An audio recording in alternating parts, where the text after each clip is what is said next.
Can you explain the lifetime of some of the different pool equipment? Because we get questions all the time about how long should this piece of equipment last?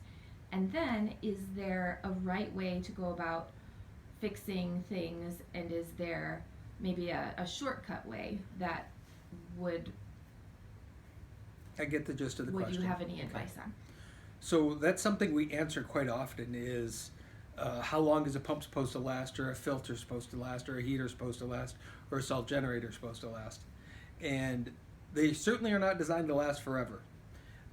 What I tend to have noticed over the years is pumps in the neighborhood of 10 years. If you're getting 7, 8, 9, 10 years out of a pump, that's pretty good. In the past, we could get 20 years out of a pump. We don't get that very often anymore. So figure that 7 to 10 years out of pump. Filters, usually pretty much a lifetime of a pool. You don't often have to change filters, but again, if your equipment's 10 to 15 years old, it's likely going to be time to replace a filter. And then heaters, the same thing.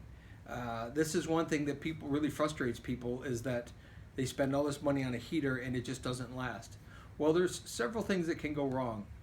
The components, and as our requirements by government to make things more efficient, that's driven up the technology in a heater, which means there's more things that can go wrong. There's more fail-safes, there's more motors, there's more blower things, there's all kinds of switches that can go wrong, and those tend to happen based on how much you're using it, how long you're using it, how many hours a day it's running. That certainly plays a part in that. But again, a 10-year-old heater is probably at its lifetime or thereabout, at its expected life. There are heaters that can last a whole lot longer than that, but use 10 years. So each of them, pumps, heaters, and filters, 10 years. You can't expect much more than that out of each one of those components. Now, a salt generator, this is something that where I see a mistake being made from the sales perspective.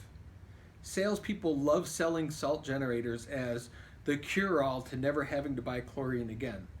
And while that part is true, you may never really have to buy chlorine again, you will have to buy salt generators again and again and again. And there's this misnomer that if I don't ever buy chlorine again, I save $500 a year that I'm not paying in chlorine, and so now I'm saving all kinds of money. And yet that's not really true, because you can expect to replace a salt generator, the actual generating unit, 3 to 5 years is what I would expect. I would expect much more than that out of the unit. And they're not inexpensive to replace. So ultimately, you're not buying chlorine, you're spending more for this unit up front. What you're buying is convenience. You're buying conditioned water, you're buying a whole lot of other things. You're not buying savings. You're not saving money by using a salt generator. What you're doing is you're making the water more comfortable to swim in, you're moderating the amount of chlorine getting in and out of the pool quicker, and there's a convenience factor. But it's not a money savings thing.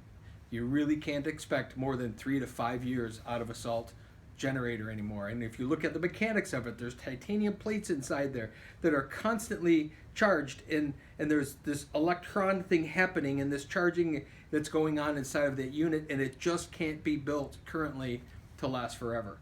So we get a question an awful lot, what's going wrong with my unit? Typically, they're getting to their life's expectancy. They do not last like the rest of the equipment. Now, in terms of cheap fixes, I don't believe in cheap fixes no matter what.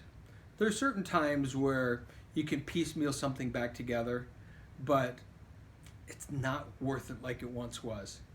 Again, I've been at this 30 years. 30 years ago, if you had a pump that was 15 or 20 years old, you could throw a few parts on it and get a lot of years out of it. If you have an old pump today, you're not likely to want to just start replacing things to try to patch it along and make it work. They just don't work that way anymore. They're just not built the same. Bottom line is they're just not built the same.